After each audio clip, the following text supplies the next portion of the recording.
Maka kita harus bisa antisipasi. Pintu ke-9, ke-10.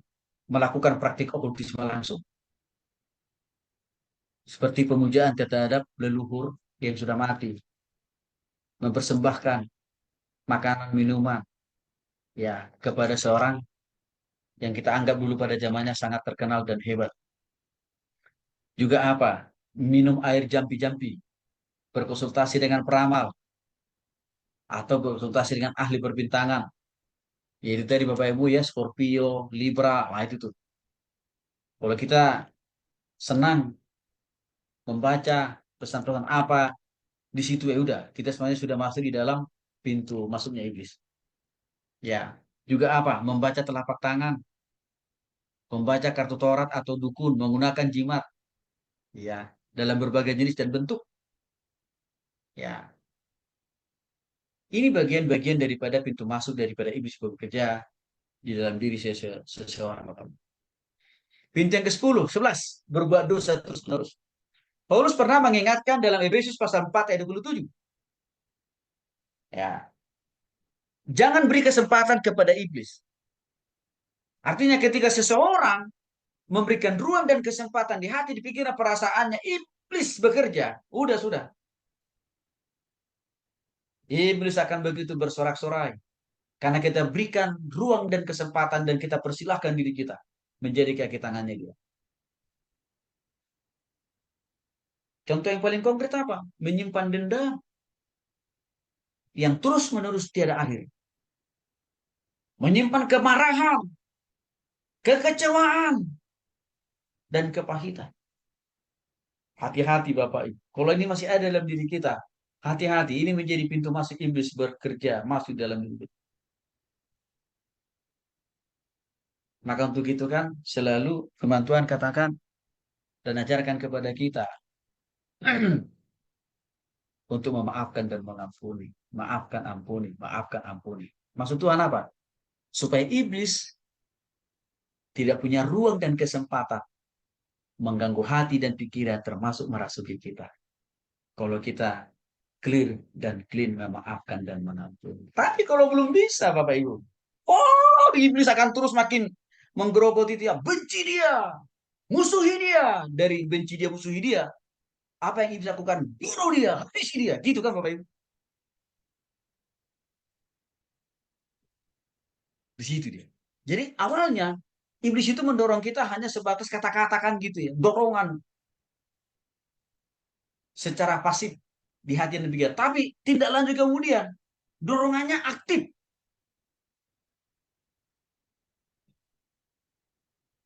untuk kita bertindak, melakukan secara konkret apa yang sudah iblis taruh di hati dan pikiran kita. Maka untuk itu Bapak Ibu hati-hati kita dengan hal-hal yang seperti ini.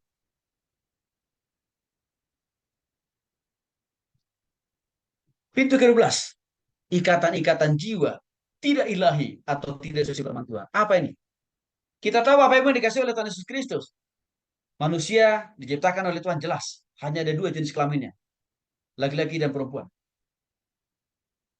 Ya. Alat kelaminnya jelas. Penis dan vagina. Itu jelas loh. Tapi kita lihat. Hari-hari ini. Ada orang dikaruniai Tuhan. Dengan alat kelamin laki-laki dan perempuan. Tapi pinginnya. Yang laki-laki pingin jadi perempuan. Yang perempuan pingin yang laki-laki. Dalam hubungan seksualnya. Yang laki-laki pinginnya berhubungan seksual dengan laki-laki. Yang wanita berhubungan seksual dengan wanita. Suburlah negeri ini, dunia ini. Dengan apa? Homo dan lesbi. Ini juga adalah pintu masuk di mana iblis atau sibolis bisa bekerja dalam diri orang itu. Karena apa yang tidak alkitabiah dilawan, ditabrak gitu loh Bapak. Kan contoh hubungan yang tidak baik ini kan sangat pernah terlihat dan dicatat dalam Alkitab. Contohnya apa? Kisah Daud dengan istri panglimanya, Bathsheba. Kan gitu. Ada juga kisah Rut dan Naomi, dan lain sebagainya. Itu adalah bagian dari pekerjaan iblis di dalam diri orang-orang yang tidak sungguh-sungguh menjaga hati dan pikiran. Jadi, Bapak Ibu yang dikasih oleh Tuhan Yesus Kristus, ya, kalau kita punya jemaat, misalkan kalau kita punya anak, ya, laki-laki yang lebih cenderung sifat perilakunya ke wanita-wanitaan, jangan dibiarin. Harus cepat-cepat kita layani dia, bimbing dia. Atau kita punya anak perempuan yang lebih cenderung sifatnya ke laki-lakian, jangan kita anggap itu sesuatu hal yang lumrah. Itu berbahaya. Harus dilayani itu Bapak Ibu. Karena itu menjadi pintu masuk iblis bekerja. Yohanes pasal 8 ayat 44. Iblislah yang menjadi bapamu. Dan kamu ingin melakukan keinginan-keinginan bapamu. Ialah pembunuh manusia sejak semula. Dan tidak hidup dalam kebenaran. Sebab di dalam dia tidak ada kebenaran. Apabila ia berkata dusta, ia berkata atas kehendaknya sendiri. Sebab ia adalah pendusta dan bapa segala pendusta. Iblis itu kan selalu suka membolak-balikkan apa yang telah Tuhan nyatakan, jelaskan dalam firman Tuhan. Dibolak-balikkan dialah itu. Contohnya tadi. Ya, Tuhan sudah ciptakan dia menjadi laki-laki. Tapi iblis Tuhan rasuki hati dan pikiran dia. Untuk apa? Ingin jadi perempuan. Makanya kan ada upaya-upaya beberapa orang tertentu yang mau mengubah jenis kelaminnya yang laki-laki menjadi perempuan dan sebaliknya. Dan kita tahu hal yang seperti itu kan banyak dilakukan oleh para artis. Maka waktu artis itu meninggal dunia, Bapak Ibu kebingungan. Ya, orang yang akan memakamkan. Kenapa? Karena mau dimakamkan yang mana ini? Pria atau perempuan kan gitu. Kan itu pernah dialami oleh seorang artis yang baru tahun lalu kalau salah baru meninggal dia. Pintu yang ke-13. Iblis mudah masuk dalam diri seseorang. Pengaruh peralahan. Apa ini? Iblis selalu sigap mengambil keuntungan dari usaha seorang ibu yang mencoba melakukan aborsi. Aborsi. Juga bisa menjadi pintu masuk iblis bekerja dalam diri seseorang. Waktu ada niat, maksud, rencana untuk mengaborsi seorang anak yang hadir di dalam rahimnya. Ya mungkin ada banyak alasan ya.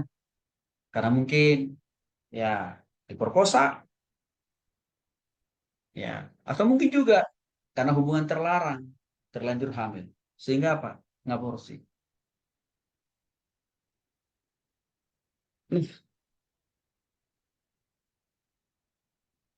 Apa yang akan terjadi dalam diri si anak yang calon mau diaborsi? Sama. Dia akan merasa sepertinya tidak dikasihi, tidak disayangi. Dan itu akan mengganggu hati dan pikirannya. Dan termasuk juga kehidupan emosional dan spiritual daripada sang bayi itu sendiri.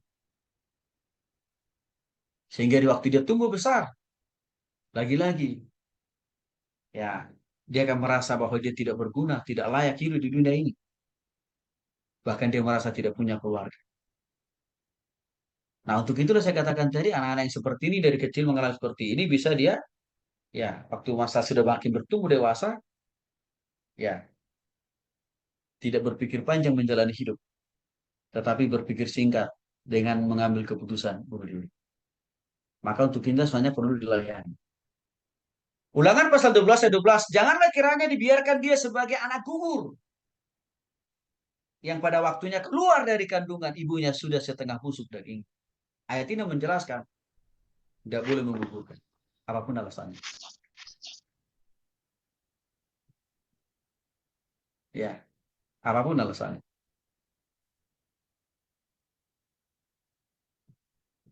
Ini penting Bapak Ibu. Karena kenapa? Membawa akibat jangka panjang bagi si anak itu di kemudian hari. Pintu yang ke-14. Di mana iblis bisa masuk dalam diri seseorang. Kekeliruan religius. Atau karena mempercayai ajaran palsu. Ya, dalam 1 Timotius 4 ayat 1, Paulus pernah mengingatkan kepada Timotius.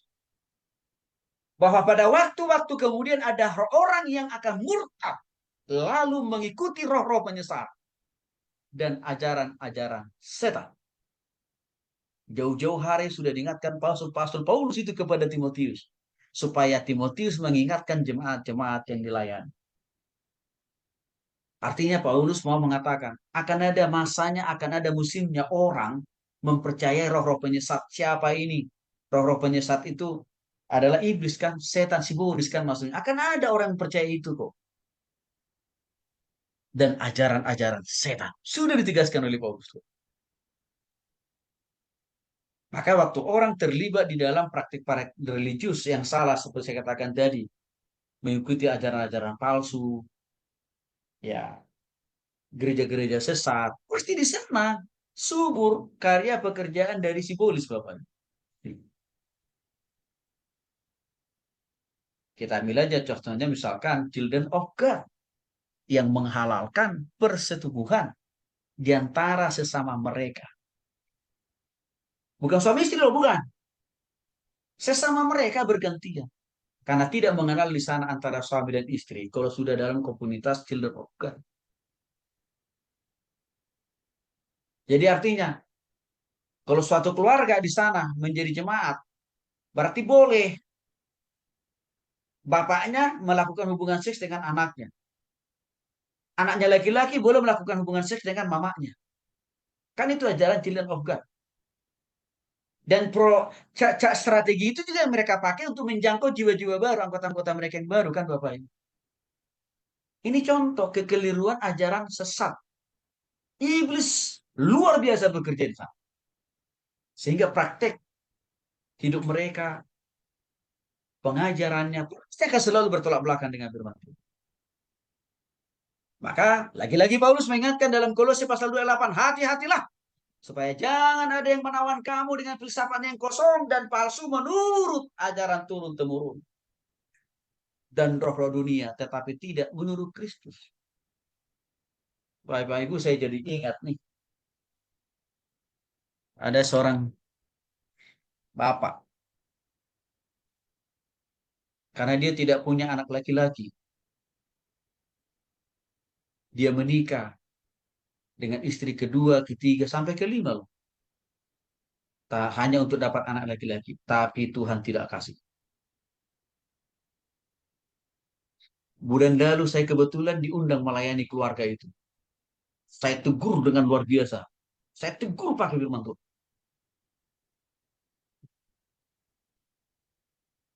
Alkitab tidak pernah mengatakan bahwa anak laki-laki lebih mulia dibanding anak perempuan. Sama di mata Tuhan. Alkitab juga tidak pernah mengatakan, kalau engkau hanya punya anak perempuan, engkau tidak berguna di mata aku. Itu tidak ada dalam Alkitab saya. Tapi memang dia bilang begini, Pak Tony memang orang tua saya yang mengharuskan saya, Pak. Sehingga saya harus nikah lagi kedua, ketiga, keempat, yang kelima. Ya, tapi Bapak juga mau kan, saya bilang. Kalau Bapak mengerti firman Tuhan, harusnya Bapak jangan mengiyakan. Kasih tahu itu salah. Terjadi loh itu di dalam kehidupan kekristenan hari-hari ini, Bapak. Ya, itu salah satu contoh, Bapak Ibu, ajaran turun-temurun. Nah, maka buat kita begini, Bapak Ibu ya. Kalau kita dikaruniai Tuhan, anak perempuan, puji Tuhan, haleluya. Ya, nggak ada bedanya dengan kalau kita misalkan, ya, kita punya anak laki-laki semua. Sama aja, tetap puji Tuhan, haleluya kok. Bahkan orang yang sama sekali tidak dikaruniai Tuhan, tidak punya keturunan sama sekali, itu juga tetap mulia di hadapan Tuhan. Asal hidupnya berkenan di hadapan. Pintu yang ke-15, iblis mudah masuk dalam diri seseorang. Kutuk. Kutuk artinya kata-kata yang diucapkan. Kutuk memiliki kekuatan spiritual. Kutuk ditunjukkan kepada orang lain dengan niat membahayakan orang lain itu. Memang kutuk itu bisa datang dari Tuhan. Sebagai teguran atau koreksi, contohnya apa? Tuhan pernah mengutuk orang Israel dengan apa? Sakit kusta. Tapi karena apa? Mereka tidak taat. Tapi nggak lama kemudian Tuhan sembuhkan juga setelah kembali orang itu datang kepada Tuhan. Jadi kalau Tuhan menghukum manusia dalam rangka edukasi, dalam rangka mendidik gitu maksudnya. Tapi ada kutu yang berasal dari setan, itu menghancurkan, membinasakan. Nah, kutuk yang saya maksud di sini adalah kutuk yang berasal dari si setan atau dari si iblis. Ya, itu menghancurkan, membinasakan, bukan mendidik, bukan menobatkan. Bahkan juga apa? Menarik orang itu untuk lebih taat kepada Yesus. Maka untuk itu Bapak Ibu dikasih oleh Tuhan Yesus Kristus, kutukan yang berasal dari iblis tadi kan saya katakan tadi menghancurkan, menakutkan, mengintimidasi, membuat orang makin jauh dari Tuhan, sehingga orang itu makin memilih takut dan taat kepada iblis kan.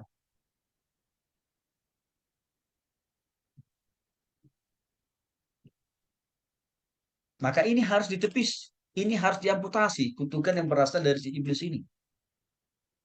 Caranya gimana? Ya kita harus bertobat kepada Tuhan Yesus Bapak Ibu. Atau orang itu harus kita injil supaya sungguh-sungguh bertobat sama Tuhan Yesus. Karena kutuk dari iblis hanya bisa dipatahkan, dihancurkan melalui pertobatan kepada Kristus.